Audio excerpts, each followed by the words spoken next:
tous, bienvenue sur les antennes de la télé Burkina Info pour notre hebdomadaire émission sans langue de bois. Deux sujets au menu de cette émission. Nous parlerons de la déclaration de biens de nos ministres, les ministres du gouvernement de Paul Kaba-Tieba, et nous parlerons également de la conférence de presse de l'opposition tenue la semaine dernière pour faire le bilan des 100 jours de Roch Marc Christian Kaboré comme président du FASO. Comme invité pour cette émission, John Karim Gadiaga, il est de l'économiste du FASO. Alassane Karama du journal Le Sidoya, Wilfried Bakouin de La Rupture et Monsieur Ibrahim Zongo, lui, il est de Burkina Info. Donc, comme je le disais, deux sujets au milieu de cette émission. Nous commençons par Alassane Karama. Alassane Karama, c'est vrai que les ministres de Paul Kaba-Tieba ont publié leurs biens. C'est vrai, c'est quelque chose de très attendu. On se rappelle que le 3 mars 2015, le Conseil national de la transition avait pris une loi qui entre dans ce sens pour que des personnalités déclarent et surtout publient leurs biens. Les ministres ont publié. Alors, il y a eu beaucoup de commentaires autour de cette publication. Pour certains, ce n'était pas tout à fait opportun, d'autant plus que chacun publie ce qu'il a envie de publier. Alors, quelle lecture vous faites de ces publications? Est-ce du voyeurisme ou bien un exercice tout à fait nécessaire?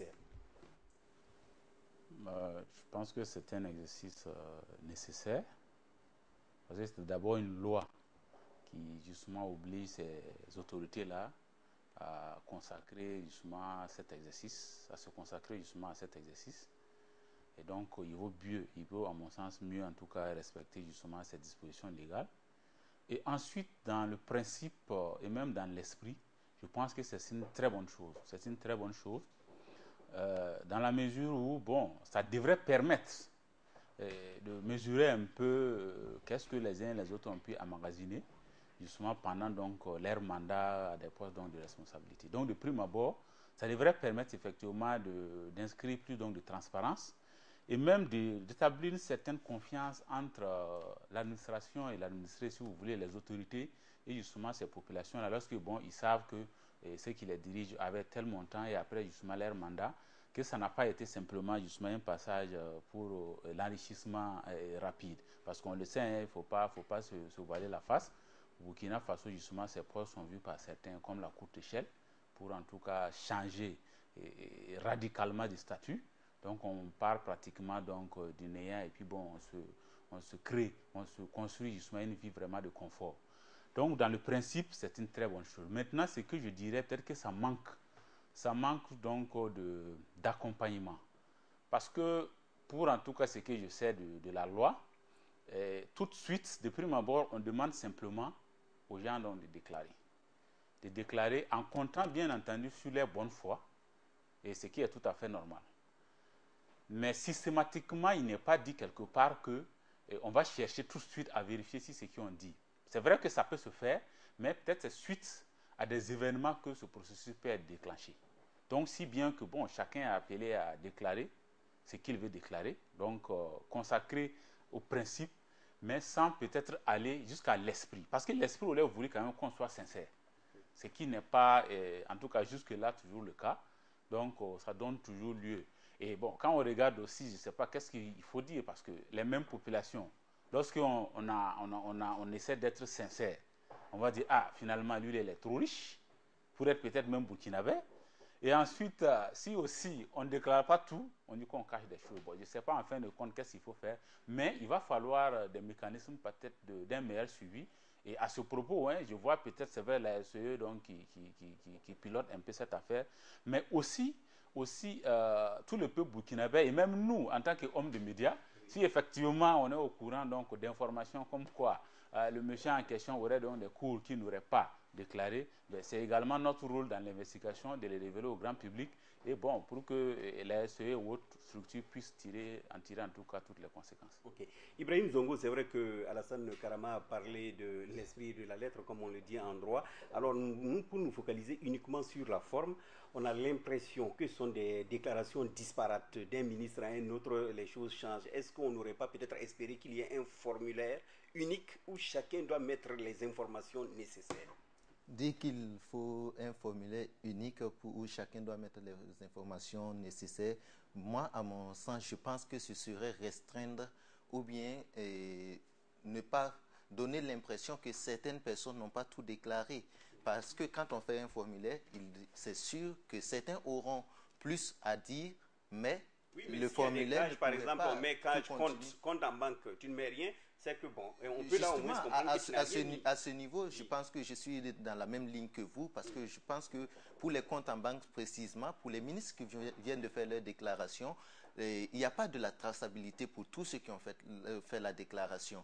Il faudra, si le formulaire il y avait, il fallait préciser toutes les traçabilités pour que quelqu'un, je vais parler des enquêteurs ou bien de l'autorité de compte supérieur de contrôle d'État, si elle voudrait faire une enquête pour savoir vraiment ce qu'il y a dans le compte, qu'elle puisse pouvoir suivre les lignes qui sont tracées. Mais actuellement, comme cela, des gens disent, j'ai un compte épargne ouvert en 2010, en telle année. Ben, là, on ne sait pas combien il y a dedans, comment on peut faire pour y aller voir. Donc là, le formulaire s'y est. Mais dans la forme, si on exige un formulaire, il faudra bien prendre en compte tout ce que chacun peut avoir et qui n'est pas forcément, qu'on ne peut pas forcément mettre sur un formulaire. Je vais dire, ceux qui ont plus voudraient déclarer plus, et ceux qui ont moins voudraient déclarer moins. Là, il y aura quand même une balance où on dira certains ne sont pas riches, certains sont riches, ou bien certains ont plus, mais ils n'ont pas déclaré. Et là encore, ça remet le ministre en question ou l'autorité en question en cause, parce qu'il s'agit, comme Karama l'a dit, il s'agit d'une déclaration de forme, mais aussi d'esprit. Il faut que l'esprit voudrait qu'on dise sincèrement ce qu'il y a. Et si quelqu'un dans le formulaire n'est pas en mesure de tout dire et que par la suite un journaliste se permet d'aller faire une enquête et qu'il découvre qu'un ministre avait telle ou telle chose qu'il n'a pas pu déclarer parce que le formulaire ne l'a pas permis de tout préciser là-dedans, et il va sans dire que le ministre ou l'autorité en question n'a pas respecté l'esprit de la déclaration des biens, et là également il s'agit d'une erreur qui s'est glissée. Ok. Alors, Wilfried Bakouan, la question qu'on peut se poser, est-ce qu'on n'a pas l'impression que nos différents gouvernements s'amusent avec le peuple sur cette loi? Parce que, comme je le disais, cette loi a été votée le 3 mars, je pense, 2015, sous la transition. On s'est rendu compte que le premier responsable de l'exécutif de la transition, c'est-à-dire Zida, n'avait pas fait certaines déclarations, il n'avait pas précisé, il n'avait même pas dit qu'il avait une voiture, alors que tout le monde sait que forcément il doit avoir une voiture. Ensuite, les députés même qui avaient voté cette loi, ceux du CNT, sont partis sans déclarer. Voilà, quand ils ont fini leur mandat, ils n'ont pas déclaré leurs biens, on leur a posé des questions, ils nous ont dit qu'il fallait aller chercher les formulaires, c'était au niveau du Conseil constitutionnel, et finalement jusqu'à présent c'est pas fait. Alors, ces nouveaux aussi ministres sont arrivés, et il y a deux choses qui ont retenu, par exemple le cas du ministre des Affaires étrangères Alpha Bari, les gens ont trouvé qu'il a fait une déclaration normale, alors qu'un ministre d'État comme Simon Comporé, les uns et les autres disent que sa déclaration, c'est à la limite, pour les uns et les autres, il n'a rien dit. Oui, je voudrais juste dire qu'il faut surtout bien encadrer cette question de déclaration des biens. On est d'accord que c'est nécessaire la déclaration des biens des membres soit du gouvernement ou des institutions publiques de l'État ou même des membres de l'hémicycle. Donc on est d'accord que c'est très important et normal que ces personnalités-là puissent effectivement déclarer leurs biens pour nous permettre, un, de voir en arrivant ce qu'ils étaient, et deux, de voir en partant ce qu'ils sont devenus. Cela dit, ce n'est pas parce que vous avez déclaré avoir 1 million en rentrant en fonction qu'en partant, vous devez déclarer avoir toujours 1 million. Là aussi, il y a un problème. C'est comme si vous êtes venu faire du bénévolat. Même si c'est le bénévolat, le million devait voler en éclats parce que vous avez dû survivre un certain temps, etc. Donc, je crois que c'est très important. Mais, comme vous l'avez dit tout à l'heure, on a l'impression qu'il y a un certain nombre de personnes, effectivement, aussi, qui s'amusent avec l'esprit de la loi. Et ça se lit tout de suite dans les différentes déclarations. Il y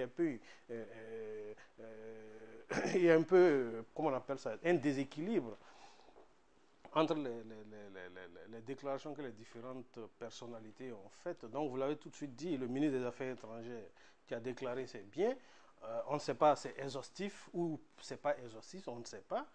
Le ministre d'État, ministre de la Sécurité, et de la sécurité intérieure plutôt, voilà, qui aussi a déclaré ses biens, alors que de par un passé très récent, il y a un certain nombre de présomptions qui pesaient sur lui, etc. Donc, ça m'amène à rejoindre Ibrahim qui demandait quels sont les moyens de traçabilité effectivement de ces biens que l'on a déclarés.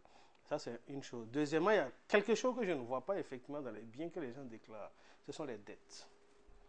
Parce que c'est très important aussi de déclarer les dettes.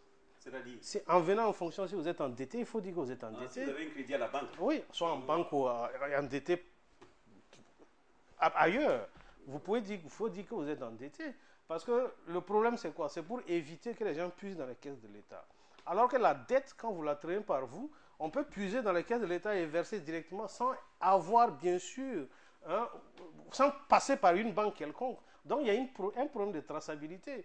Donc, ça veut dire quoi? Ça veut dire que je paye ma dette, mais bon, on ne sait pas que j'ai payé ma dette. Donc, la traçabilité devient aussi difficile. Donc, les gens aussi peuvent déclarer leur dette, c'est important. Ça permet d'avoir plus de lisibilité, effectivement. Et si ils ont une dette envers un opérateur économique, on verra s'ils vont lui donner un marché après. Oui, il faut, voilà, tout ça. Effectivement, il y a un certain nombre de choses qu'il faut arriver à cerner dans la déclaration des biens. Moi, je dis aujourd'hui que le tout n'est pas de déclarer les biens, mais c'est de déclarer les biens et de permettre aussi la lisibilité, effectivement. Et je crois que sur ça, on a encore du chemin à faire. Oui, justement, John Karim Gadja, comme il a dit, est-ce qu'on ne pouvait pas simplement s'arrêter à une déclaration, un document peut-être qui sera remis à l'autorité supérieure de contrôle de l'État et de la lutte contre la corruption, et à eux de surveiller si ce qui est dit est réel au lieu de publier ça dans les journaux. Donc faire juste une déclaration au niveau de l'ASE.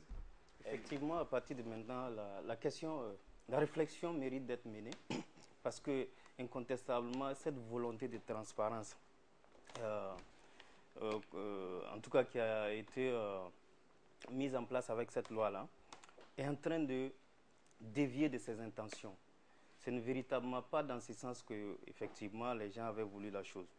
D'une part, c'est en train de tourner à l'exhibition, ce qui ne correspond pas véritablement à la nature des Burkinabés. Le Burkinabé aime dans sa façon d'être. Il ne préfère pas se montrer. Donc, une exhibition, soit des richesses des gens, ou bien de la misère des autres. Et là, véritablement, ça devient malsain.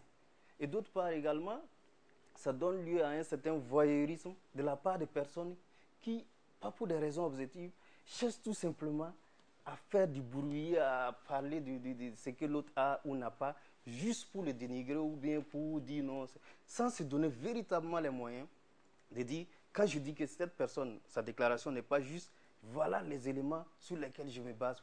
Non, mais les gens se mettent seulement à faire à raconter des choses. Non, on ne sait pas véritablement pour quelle fin, mais c'est malsain tout ça.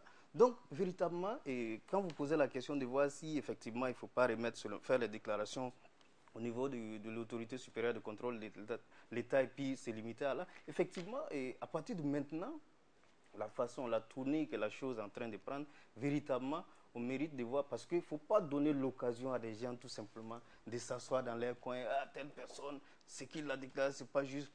Lui là aussi, on pensait qu'il était mieux que ça, voilà tout ce qu'il a. Mais ça, véritablement, ce n'est pas ce qu'on recherche.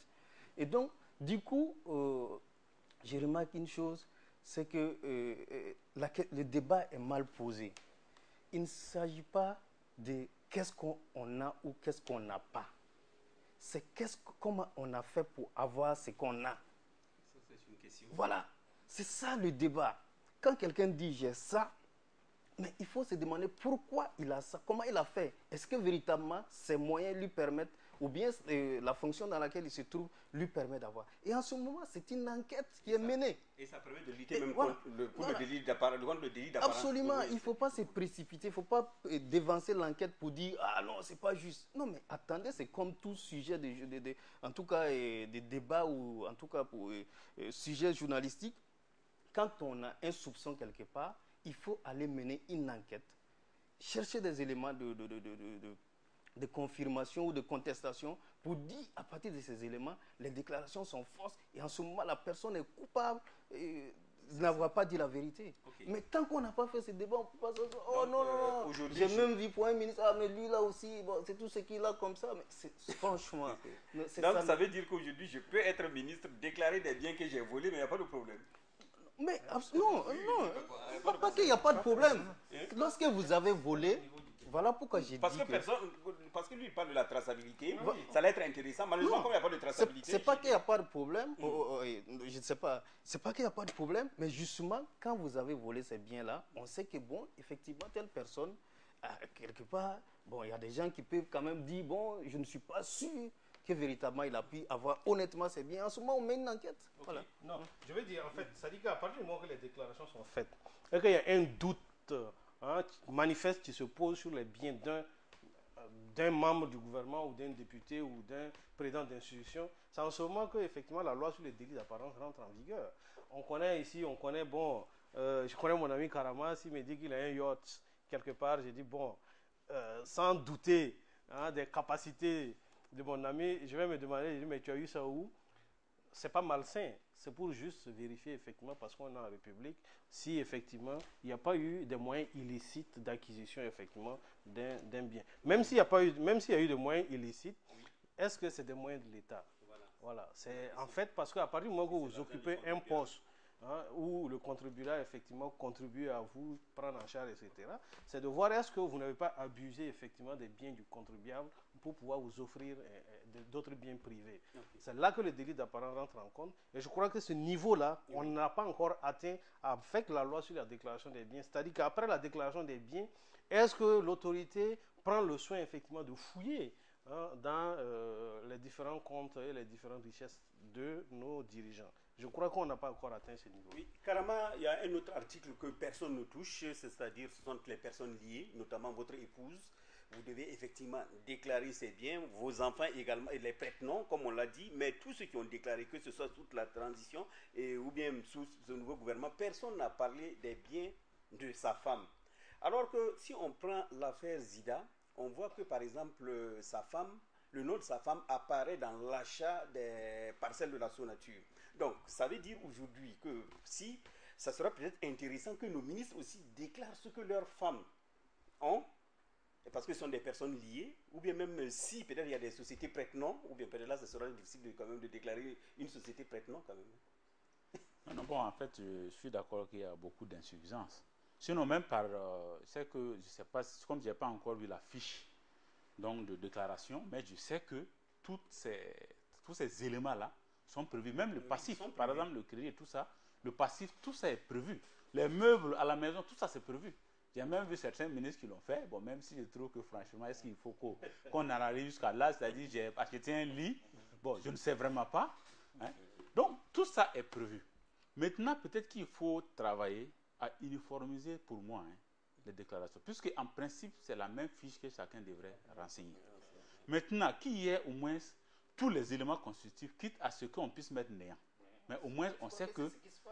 Bon, j'ai pas souvent quand je lis... C'est des grandes rubriques où effectivement, on a la possibilité de dire, quand on dit des biens matériels, un truc comme ça, c'est une grande rubrique quand même qui regroupe beaucoup de choses. Et en ce moment, si effectivement on a des choses rentrant dans ces cadres, on les cite. Et si on n'en a pas, il se trouve qu'effectivement, pour des raisons, dans la presse, on trouve que bon, on ne peut pas quand même aligner des néants ou des vides comme ça. Bon, les gens coupent. Mais quand même, c'est étonnant de savoir qu'un ministre n'a pas de... Non, je pense que c'est pas... D'abord, c'est pas systématique. Je ne crois même pas qu'on veille sur la forme du renseignement même de cette fiche-là avant de la recevoir.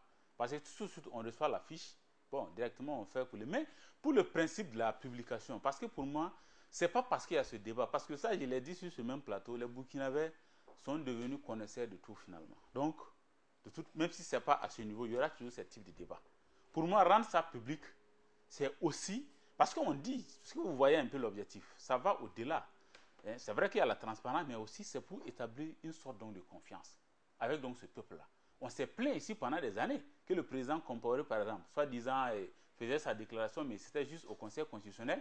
Les mêmes Burkinabés se sont plaints ici qu'on souhaiterait savoir exactement ce que ceux qui nous dirigent ont lorsqu'ils viennent et savoir qu'est-ce qu'ils ont lorsqu'ils partent. Donc, de ce point de vue-là, je pense que rendre ça public, ce n'est pas ça le problème. Mais c'est la suite, peut-être, comme l'a dit Bakouan, et ça aussi, je l'avais déjà relevé ici. Est-ce qu'au niveau donc de l'ASLC, justement, c'est systématique ou bien à chaque fois, par exemple, qu'il y a des soupçons, est-ce qu'effectivement, ils essaient de remonter, puisque nous, on ne peut pas avoir la possibilité de traçabilité, mais il y a quand même une autorité qui est en charge du suivi donc, de ces déclarations-là, à mon sens, c'est à cette autorité qu'il revient. À tout moment qu'il y aurait justement donc, des soupçons, que ce soit soupçons en trop ou en choses, hein, en moins, comment ils peuvent justement engager tout de suite la procédure, remonter pour s'assurer que tout ce qui a été dit effectivement est exact. Donc, et maintenant aussi que ce rapport, pourquoi pas, puisse être rendu public. Voilà, après que la personne ait été d'abord, parce que je crois qu'en premier lieu, c'est la personne elle-même qui est interpellée et la personne doit réagir et ensuite, pourquoi pas, rendre cela public. Donc, tant qu'il y a la traçabilité, s'il y a 2 ou 3 cas qui sont révélés ici pour en tout cas des gens qui ont fait de mauvaises déclarations, je pense que ça va obliger tout le reste à se mettre justement donc dans les rangs. Et puis bon, on voit seulement les ministres, mais il y a jusqu'au directeur. Oui, il y a jusqu'au donc directeur. il faut bien que cet exercice-là, bon, puisse... il y a certains qui sont soumis à la règle de la déclaration simple et certains aussi à la règle de la déclaration plus la publication même. Si, tout à fait. Non, les directeurs et autres là, c'est la déclaration simple, mais est-ce qu'aujourd'hui cela est fait? Donc il faut quand même qu'on réagisse pour que cela puisse être un comportement, un réflexe justement donc de tous les Burkinabés. D'accord. Pour terminer sur ce sujet avec Ibrahim, est-ce que la difficulté, c'est pas cette comparaison? Parce que d'abord, le ministre arrive, il dit ce qu'il a, mais le plus important serait d'attendre la fin de son mandat pour pouvoir comparer. Par exemple, quand on prend les ministres actuels, par exemple, pour 2 ministres, je vais parler de Bagoro et du ministre des Enseignements supérieurs, j'oublie son nom, Filiga, les gens ont fait la comparaison à travers ce qu'ils avaient déclaré au niveau de la, quand ils étaient au niveau de la transition et maintenant en rentrant dans le gouvernement de Paul Kaba, donc ce laps de temps là, c'est-à-dire entre la fin de entre la transition et ça, les gens ont eu c'est-à-dire la facilité de faire des comparaisons, ce qu'ils ont acquis. Voilà, quand ils sont arrivés au moment de la transition et ce qu'ils ont acquis entre la transition et maintenant. Donc c'était plus facile de faire une comparaison. Par rapport, plus facile de faire une comparaison. Et justement, c'est parce qu'ils n'avaient pas déclaré leur bien de cessation de fonction à la fin de la transition qu'on n'a pas pu établir ce rapport. Sinon, cela devrait se faire dès la fin de la transition. Mais il aurait fallu entendre... Mais les gens ont regardé ce qu'ils ont acquis en 2005.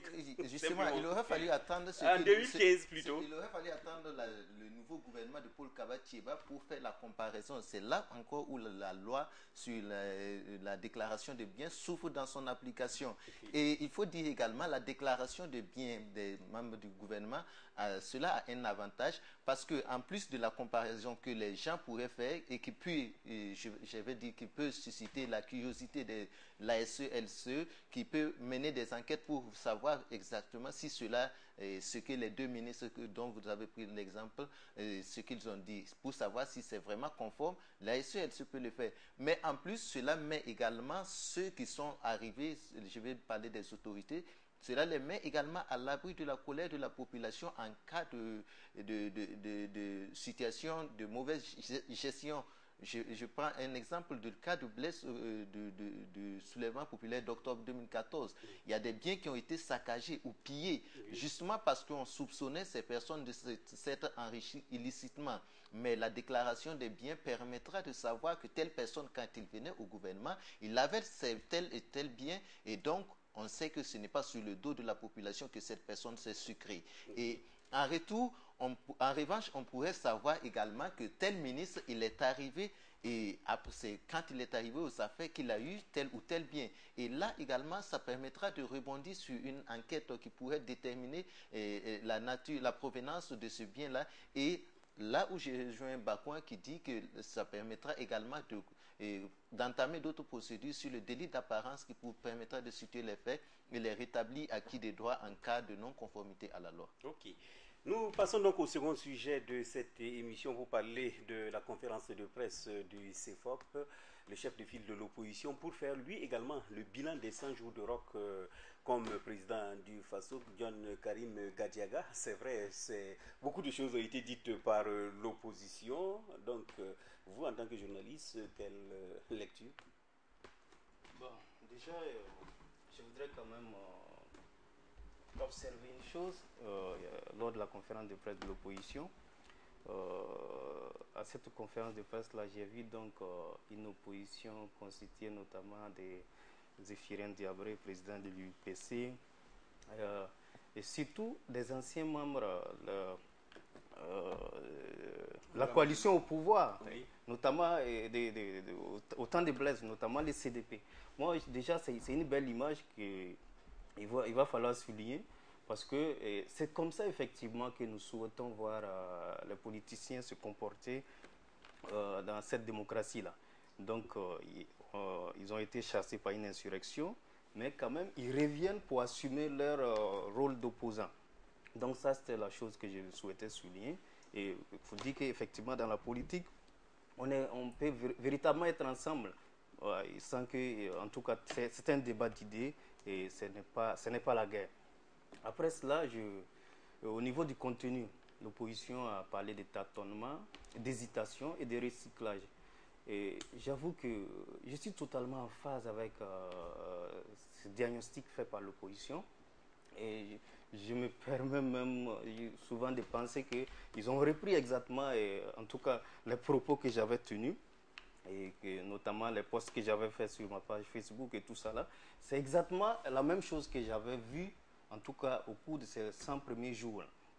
Et véritablement, la semaine passée, je le disais ici, je n'ai pas encore la marque de rock. Je n'arrive pas à voir ça. Et tout ce qu'on a vu, effectivement, relève des choses qu'on a vues par le passé. C'est en cela donc qu'on parle de recyclage.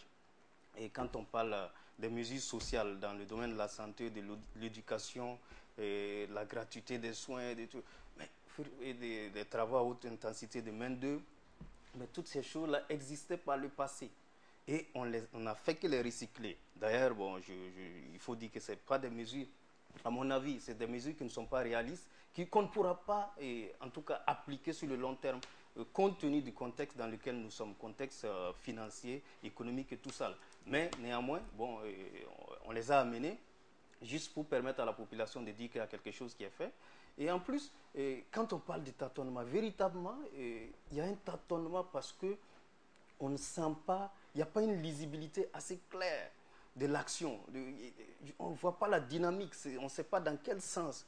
Quand on prend par exemple le domaine économique, véritablement, je ne sens pas qu'est-ce qu'on fait pour relancer l'économie, pour la relance de l'économie dont on parle.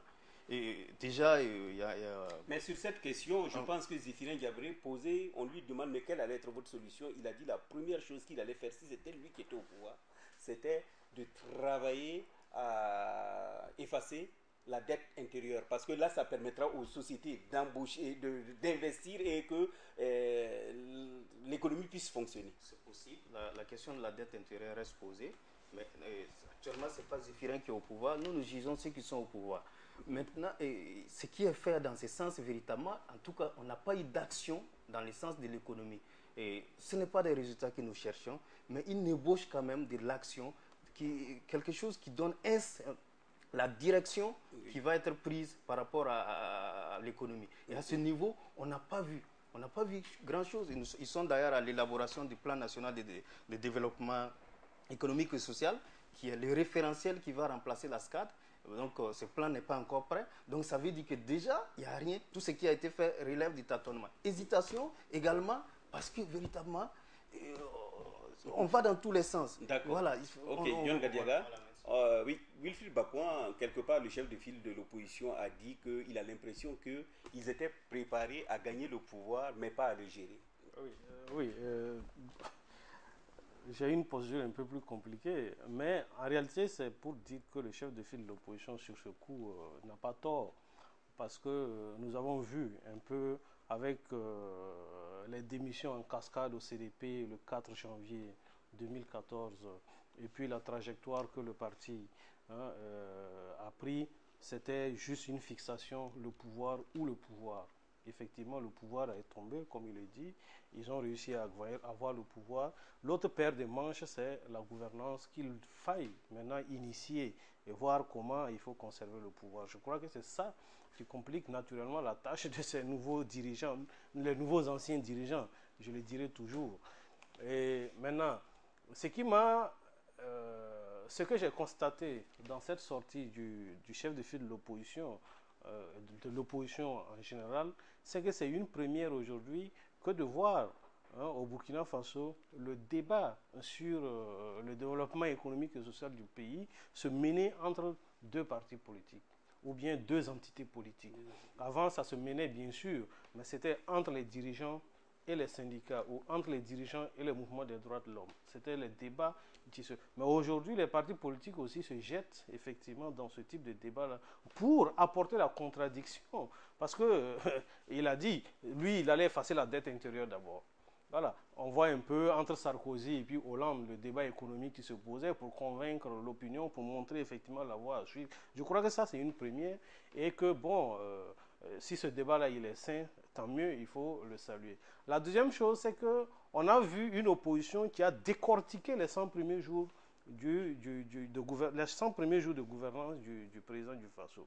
Et je crois que ça aussi, si ce n'est pas nouveau, en tout cas ça y ressemble, parce qu'on a vu Achille Tapsoba qui dit « Nous-mêmes, nous avions appliqué ces mesures, mais ça n'a pas marché ». En même temps qu'il fait le mea culpa, mais il est dit « Nous-mêmes, nous avions appliqué ça, mais ça n'a pas marché ». Donc nous sommes étonnés de voir un nouveau gouvernement qui vient pour appliquer ces mêmes mesures que nous avions essayées. Pour montrer aussi qu'effectivement, ces mesures-là sont connues, et Gadiara le disait, c'était plutôt du recyclage, comme l'opposition lui-même le dit, parce qu'eux, ils avaient déjà vu ces mesures, ils les avaient déjà adoptées. Du reste, la dernière fois, je disais aussi que, bon, si un gouvernement en vient à s'occuper du bouchage des nids de poules sur les voies publiques et autres, je crois que ça veut dire qu'il y a quand même panne quelque part. Et effectivement, l'opposition vient aussi avec effectivement le mémorandum dont il parle, mettre le doigt effectivement sur cela. Mais je crois que ça, c'est tout à leur honneur. Si le débat doit continuer comme ça, c'est tant mieux pour eux. Ok, Alassane Karama, au-delà du mémorandum, le chef de file de l'opposition n'a pas manqué de répondre à Salif Diallo. On se rappelle lors de la conférence de presse des partis de la majorité, ceux qui soutiennent le pouvoir en place, disaient quelque part que si Roch n'était pas élu, il devait avoir, si d'autres personnes étaient élues à la place de Roch, on allait peut-être avoir la guerre dans ce pays. Et Zéphirine Diabré a dit qu'il a tout à fait raison parce que peut-être son parti s'était préparé en cas de défaite pour qu'il y ait une guerre. Alors comment vous voyez ces échanges épistolaires entre, je peux dire, Zéphirine Diabré et puis Salif Diallo par presse interposée? Je dis bien épistolaire parce que je ne vais pas rentrer, parce que je ne sais pas qu'est-ce qu'il sous-entend, justement, en tout cas les différentes déclarations. Donc Salif, justement, en tenant donc ses propos, je ne sais pas qu'est-ce qu'il sous-entend cela, donc je ne vais pas, voilà. Mais bon, pour moi, c'est avant tout, c'est le jeu politique. C'est le jeu politique. Zéphirin l'a bien dit, et en tant qu'opposition, ils ne sont pas là justement pour, en tout cas, montrer les trains qui viennent à l'heure, mais c'est simplement pour montrer les trains qui ne viennent pas à l'heure. Je pense que ça, c'est vraiment à leur honneur. Et pour cette sortie, bon, je l'ai trouvé en tout cas suffisamment mûri, et suffisamment poignant. Je ne sais pas si c'est aussi l'apport des nouveaux opposants, mais en tout cas, oui, en tout cas, oh, non, en tout cas, pour ce que j'ai pu constater quand même, ils ont été assez tranchants. Voilà, parce que Bacon parlait donc de décortiquage, c'est vraiment un décortiquage, et je pense que c'est en l'honneur donc de notre démocratie. Parce que quand c'est comme ça, c'est précis, c'est-à-dire qu'on mène le débat, ce n'est pas donc les débats d'ordre général. On était beaucoup plus habitués à cela. On va dire un tel, il gère mal. Mais concrètement, on ne sait pas ce qu'il lui reproche. Moi, en tout cas, je suis de cet avis qu'on puisse, encore que je ne suis pas de prime abord contre le recyclage, de prime abord, hein, parce que je me dis que quand vous regardez... La tentative pouvait ne pas marcher sous Blaise, mais en fait, je vais même dire que c'est cela, puisqu'on dit que quand on essaie quelque chose, quand on tombe là, le but, c'est quand on ne se relève pas qu'il y a problème. Sinon, si on se relève, on tire leçon, justement. Donc, par exemple, quand vous prenez la gratuité des soins et autres, pour moi, je ne peux pas tout de suite préjuger parce que ce n'est que le début de l'application. Mais tout le monde sait que c'était une bonne chose qui mérite tout à fait d'arriver parce qu'autant de, c'est vrai, de Blaise Compaoré, ce n'était pas la gratuité, c'était la subvention. La gratuité, là où elle existait la plupart du temps, c'était des ONG qui avaient initié cela. Sinon, la plupart du temps, c'était donc des subventions jusqu'à un certain niveau. Mais même ces subventions-là, je vous assure qu'il y a des populations qui n'arrivaient pas à les honorer. Et ça, franchement, je travaille un peu dans le domaine de la santé, c'est des choses qu'on voit effectivement sur le terrain. Donc, c'est bien d'aller à la gratuité, par exemple. Donc, c'est une mesure qui, à mon sens, est bien, peut être reconduite sans problème en tirant leçon des insuffisances, justement, de la mise en œuvre précédente. Donc, le recyclage de prime abord n'est pas, en tout cas, une mauvaise chose. Ça, c'est ce que je pense, pourvu qu'on tire leçon des insuffisances du passé. Voilà. Mais, de façon globale, en tout cas, je retiens une opposition qui s'est montrée tranchante, hein, qui s'est montrée tranchante, et qui serait bien qu'on puisse poursuivre cela dans, en tout cas, un débat de haut niveau. Parce que vraiment, les débats de bas quartier autour d'injures ou autres, vite, hein, ou bien des débats globalisants, à mon sens, il faut qu'on dépasse pour que ça soit point par point, et même que ça soit, pourquoi pas, comme je l'ai tantôt dit, il y a en tout cas une semaine de cela ou ces 2 semaines, une force de contre-proposition. On ne fait pas forcément pour l'aider, mais de toute façon, il va tirer les leçons de ce qui est dit pour améliorer. Et puis c'est le Burkinabé qui gagne. Je souhaite quand même dire quelque chose par rapport à la gratuité. Oui, oui, c'est vrai. Franchement, je ne crois pas que ce soit une mauvaise chose. J'ai tout simplement fait remarquer que déjà, c'est du recyclage, effectivement, on l'a vu dans le passé. Donc par rapport à ça, on n'a pas encore la marque de Roch, le nouveau président. Donc ça, c'est la première chose. Et ensuite, par rapport au financement de cette gratuité, c'est là aussi où j'ai quand même des appréhensions. Je ne suis pas sûr qu'à l'état actuel des finances, on puisse tenir sur cette mesure-là pendant longtemps. Parce que lors de sa déclaration de politique générale, le Premier ministre a fait savoir que 95% des recettes fiscales au niveau du Burkina rentraient déjà sur des questions, les charges sociales. Mais déjà qu'on est à cette pression-là, on crée encore d'autres nouvelles dépenses sur le dos de l'État, sans créer des richesses qui vont financer ces activités-là, ces mesures-là. C'est là, effectivement, que j'ai des doutes. Sinon, effectivement, ça permet de soulager un temps soit peu certaines familles, même si ce n'est pas tout le monde. Il y en a qui ont besoin de ça. Mais maintenant, et véritablement, si on veut prendre tout le monde, effectivement, ce n'est pas par ces genres de mesures-là. Ça, c'est juste des trucs ponctuels. Maintenant, voilà, en attendant de trouver la mesure qui puisse s'appliquer à tout le monde et être efficace pour l'ensemble du pays. Ok. C'est vrai, Ibrahim Zongo et Karama l'a effleuré. C'est vrai, aujourd'hui, tout le monde tire à boulet rouge sur la gestion du pouvoir de Blaise Compaoré, les 27 ans. Même ceux qui étaient dedans tirent à boulet rouge. On peut se dire en ce temps, c'est que Blaise n'avait pas une opposition conséquente, ou bien il n'écoutait pas, ceux qui étaient avec le pouvoir de Blaise n'écoutaient pas ce que l'opposition disait. Mais aujourd'hui, est-ce qu'on ne peut pas dire que le pouvoir de Roch a cette chance d'avoir une opposition conséquente qui va recadrer ce pouvoir dans toutes les actions, notamment dans les comportements déviants du pouvoir? Pour revenir à cette phase de la question, il faudra. Moi, je ne pense pas que c'est parce que Blaise Compaoré n'avait pas une opposition qui était à la hauteur. Mais Blaise Compaoré était, à mon sens, face à une opposition qui voulait une chose, et cette chose, c'est l'alternance.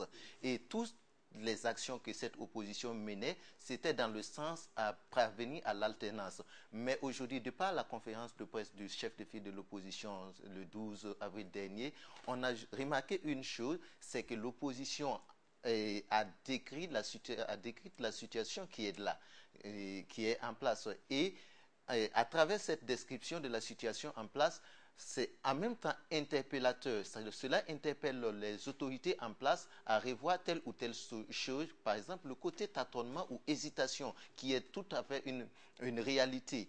Mais il faut dire également que l'opposition actuellement a la chance d'avoir des gens qui étaient au niveau des affaires de l'État et qui savent, quand on emprunte cette route, à tel lieu, il y a un obstacle et qui peuvent insuffler un souffle nouveau au niveau de l'opposition. Et c'est ce qui peut-être fait leur force actuellement. Mais il faut dire également que le pouvoir de Roch Marc Christian Kaboré aurait de la chance ou bien aurait le mérite de réussir sa mission s'il écoutait les critiques faites par l'opposition qui jusqu'à présent, je veux parler des 100 jours de Roch Marc Christian Kaboré, est resté dans une logique où moi, principalement, particulièrement, je m'inscris dans cette logique. Mais je vais rebondir également sur le fait du recyclage. Au Burkina Faso, ici, nous savons tout ce que la population a comme problème. Les problèmes des Burkinabés sont connus et tous les candidats, tous les politiciens au Burkina Faso savent que le problème, c'est dans la santé, c'est dans l'éducation, c'est dans la formation, dans l'économie. Tout le monde sait cela et il faudra maintenant asseoir les méthodologies, je veux parler des orientations qui puissent permettre aux autorités qui sont en place de pouvoir mettre un terme à tous ces problèmes-là. Mais la roue, on ne l'invente pas. Même si on part des anciennes stratégies qui étaient proposées par Blaise Compaoré, il est du devoir des autorités en place maintenant de trouver la solution exacte. Et c'est ce qui revient aux hésitations où je vais dire que le gouvernement en place, on a l'impression qu'il propose les mesures de sortie de crise ou de sortie de problème avant de réfléchir à la méthode. Ok. Alors, Non, donc, mais quand même, il y a oui. quelque chose qui a été dit. Je crois que si on passe sur la base de ces raisonnements où on pense que le recyclage est normal, autant ne pas chasser une autorité et faire venir une nouvelle autorité qui va venir reprendre les mêmes choses finalement. Je n'arrive pas à... Parce que il ne s'agit pas de légitimer le recyclage. Le combat n'était même pas d'ordre, c'était même pas sur la gouvernance, parce que je me rappelle poser une question posée à Zéphirin Diabré après comment on appelle ça, le discours de la conférence de presse de Blaise Compaoré à Dori. C'était son dernier 11 décembre qu'il a célébré, je pense, en tant que président du FASO. Les questions posées, parce que Blaise avait parlé des acquis sur le plan économique et social. La question posée à Zéphirin Diabré dit non, eux, ils ne sont pas là pour discuter de ces acquis-là. Parce qu'eux, ils sont là pour parler d'alternance. Donc, c'est plus politique. Donc, on peut avoir l'impression que sous Blaise, le débat était plus politique et il concernait uniquement l'alternance que la gouvernance. Je suis d'accord avec ça, mais par rapport à la question du recyclage, je crains entendre qu'en fait, c'est normal que le pouvoir actuel fasse du recyclage, reprenne les mêmes actions que celles qui ont été posées au temps de Blaise Compaoré, parce que les problèmes du Burkina sont les mêmes et ça ne change pas.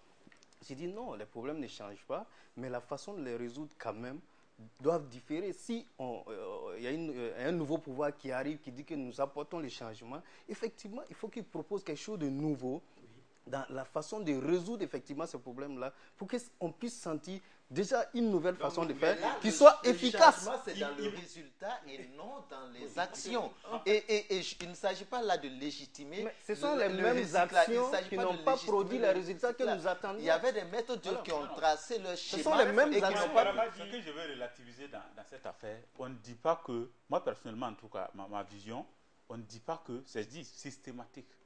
Donc, ce n'est pas mauvais en soi. Donc, je ne dis pas qu'il faut venir simplement avec justement les mêmes approches que Blaise Compaoré. Puisque ce sont les mêmes problèmes, comme il a dit. On ne réinvente pas la roue, ça également. Maintenant, dans l'approche, il peut avoir, en tenant compte, comme je l'ai dit également, des échecs, des raisons dont les échecs donc passés, on peut maintenant voir la formule pour orienter, avoir une autre approche de la chose.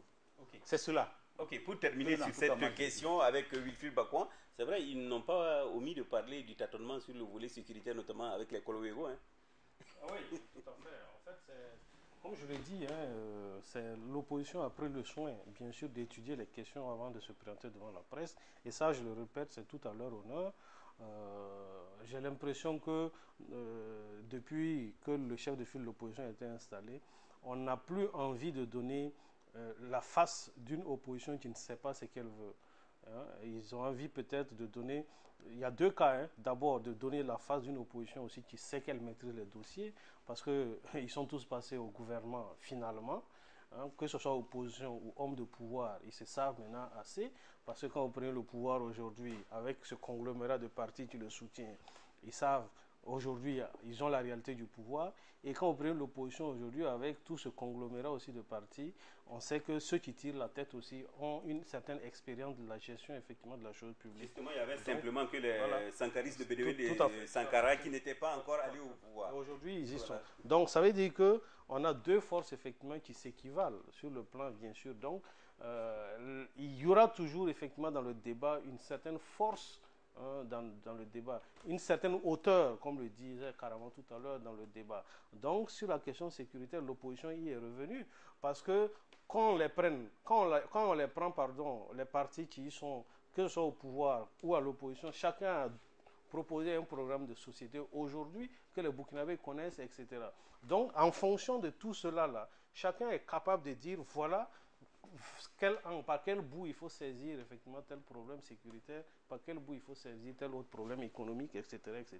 Okay. Donc le débat prend de la hauteur et c'est ça que moi je salue. Ok, voilà, nous sommes donc au terme de cette émission sans langue de bois sur Burkina Info avec mes 4 invités, John Karim Gadiaga, Wilfried Bacouan, Alassane Karama, Ibrahim Zongo de Burkina Info. Donc c'est tout pour ce numéro. On se retrouve la semaine prochaine pour un autre numéro. Merci à vous.